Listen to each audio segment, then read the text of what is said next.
आज से 23 साल पहले अमेरिका के जिस रियलिटी शो द अप्रेंटिस ने डोनाल्ड ट्रंप की इमेज चुटकी में कड़क फैसले लेने वाले एक अल्टीमेट बॉस के रूप में स्थापित की थी, उस इमेज से ट्रंप शायद आज तक बाहर नहीं निकल पाए। उस रियलिटी शो में ट्रंप का फेमस डायलॉग था, "यू आर फायर्ड"। ट्रंप आज भी वही कर रहे हैं, उससे बाहर ही नहीं निकल पाए। ट्रंप इस वक्त राष्ट्रपति के रूप में अमेरिकी इतिहास के सबसे कड़क और सबसे जिद्दी बॉस बनकर बैठ गए। ट्रंप ने दुनिया को टैरिफ टेरर का डर दिखाकर अमेरिका के आगे झुकाने की पूरी कोशिश करती है, लेकिन खुद अमेरिकी सुप्रीम कोर्ट ने ट्रंप के इरादों पर पानी फेर दिया है। लेकिन जिद्दी ट्रंप मानता कहां है। ट्रंप ने एक बार फिर दुनिया को टैरिफ टेरर में डाल दिया है। उसकी शुरुआत कर दी है इस शख्स ने।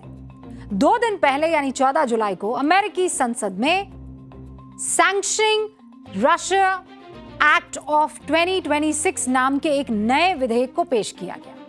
इस विधेयक के नाम से ही साफ है कि रूस पर बैन लगाने से जुड़ा हुआ बिल है, लेकिन इस बिल के लपेटे में भारत भी है। इसीलिए आज आपको यह खबर बहुत ध्यान से सुननी चाहिए। इस बिल में भारत समेत 5 देशों पर 100% टैरिफ लगाने का प्रस्ताव है। कितना? 100%। अगर यह विधेयक पास हो जाता है तो इस बार अमेरिका का सुप्रीम कोर्ट भी ट्रंप को रोक नहीं पाएगा। इस बिल में भारत, चीन, स्लोवाकिया, हंगरी, अजरबैजान पर 100% टैरिफ लगाने का प्रस्ताव रख रहा है। संसद से विधेयक के पास होते ही ट्रंप को रूसी तेल और गैस खरीदने वाले देशों पर 100% टैरिफ लगाने का कानूनी अधिकार मिल जाएगा। इस बिल के शुरुआती प्रस्ताव में रूसी तेल या गैस खरीदने वाले देशों पर 500% तक टैरिफ लगाने का प्रस्ताव था, जिसे बाद में बदलकर कर दिया 100%। अगर यह बिल पास हो गया तो डोनाल्ड ट्रंप की ताकत और बढ़ जाएगी। फिर वो मनमर्जी से किसी भी देश पर टैरिफ लगा सकते हैं या टैरिफ में छूट दे सकते हैं, उनकी इच्छा और मूड पर निर्भर है। इस बिल को रिपब्लिकन और डेमोक्रेट दोनों दलों का समर्थन मिल रहा है। ट्रंप इस बार पुख्ता कानूनी तैयारी के साथ टैरिफ के मैदान में उतरने वाले हैं, क्योंकि पिछली बार फरवरी में अमेरिकी सुप्रीम कोर्ट ने ट्रंप के 50% टैरिफ वाले फैसले को अवैध, असंवैधानिक बताकर खारिज कर दिया था और यह कहा था कि अमेरिका के संविधान के मुताबिक टैक्स या टैरिफ लगाने की असली शक्ति सिर्फ अमेरिकी कांग्रेस के पास है, यानी कि संसद के पास है। अमेरिकी सुप्रीम कोर्ट ने ट्रंप सरकार को वसूले गए जो एक्स्ट्रा टैरिफ था उसे लौटाने का भी आदेश दे दिया था। फिर बाद में अमेरिकी सरकार को अब तक 81 अरब डॉलर से ज्यादा का रिफंड करना पड़ा है। इस कानूनी हार और जगहसाई के बाद अगर ट्रंप प्रशासन सीधे अपने दम पर दोबारा ऐसा कोई बड़ा टैरिफ लगाता तो अदालतें क्या करती? फौरन उसे खारिज कर देती। और इसीलिए दुनिया का बॉस बनने की सनक में चूर ट्रंप नया कानून लेकर आ रहे हैं। ट्रंप प्रशासन के इस बिल को अमेरिका की विपक्षी डेमोक्रेटिक पार्टी पूरा सपोर्ट कर रही है, क्योंकि यह बिल तेल और गैस से रूस को हो रही कमाई पर रोक लगाने वाला बिल है। और इसीलिए अमेरिका में सत्ता पक्ष और विपक्ष दोनों एकजुट है। जब अमेरिका की बात आती है ना, तो ये लोग सब एक हो जाते हैं। फिर कोई इफ बट नहीं होता। यहां कोई भी देश के विरोध में नहीं जाता या देश हित के विरोध में नहीं जाता। एक बात तो आप देखिए कि भारत में विपक्ष क्या कर रहा है। अमेरिका के इस डबल स्टैंडर्ड बिल के खिलाफ सरकार का साथ देने की बजाय कांग्रेस मोदी सरकार को घेरने में जुटी हुई है। कांग्रेस पूछ रही है, आखिर भारत की नीतियां कौन तय कर रहा है?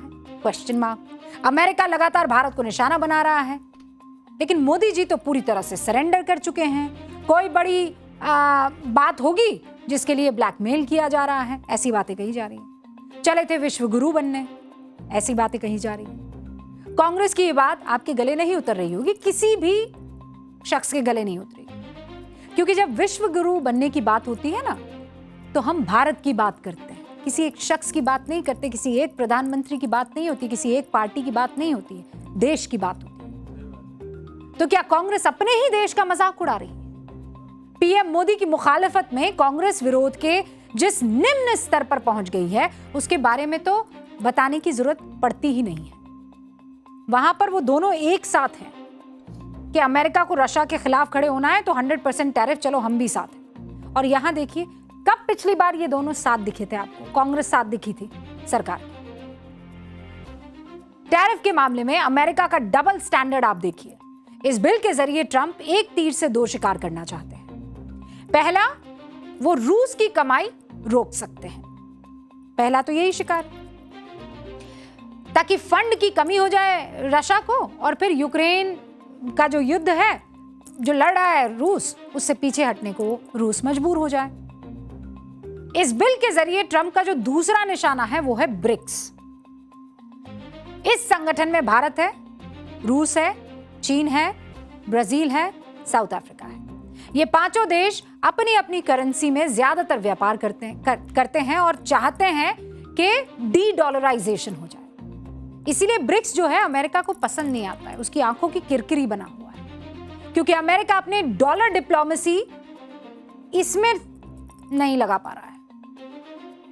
इस बिल के जरिए ट्रंप दुनिया के 3 ताकतवर एशियाई देशों को परेशान करना चाहता है, जबकि दूसरी तरफ इस बिल में ट्रंप सरकार उन 15 यूरोपीय देश को 100% टैरिफ से छूट देने का प्रस्ताव रख रही है जो रूस से गैस खरीदते हैं।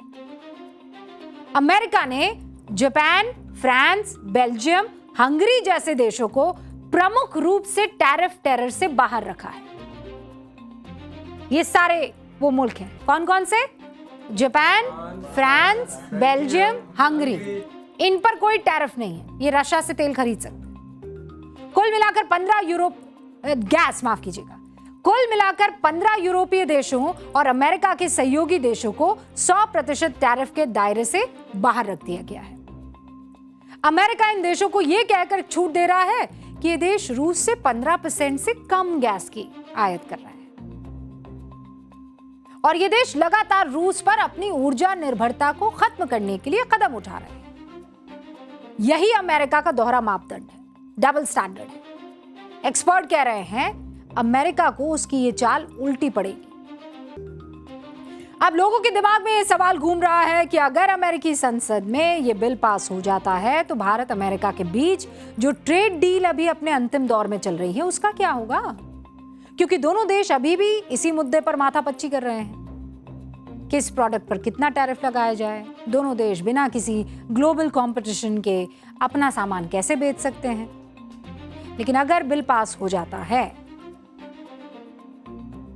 ट्रंप भारत पर 100% टैरिफ लगाने का फैसला लेता है, तो अमेरिका के साथ भारत की डील खटाई में पड़ेगी।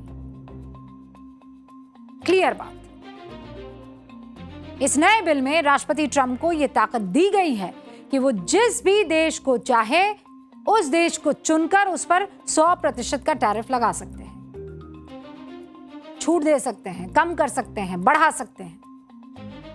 इसीलिए सवाल उठता है कि क्या जिस तरह अमेरिका मिसाइल की नोक पर ईरान से डील करना चाहता है, उसी तरह वो भारत को भी 100% टैरिफ का डर दिखाकर भारत के साथ मनचाही डील करने का दबाव बनाना चाहता है।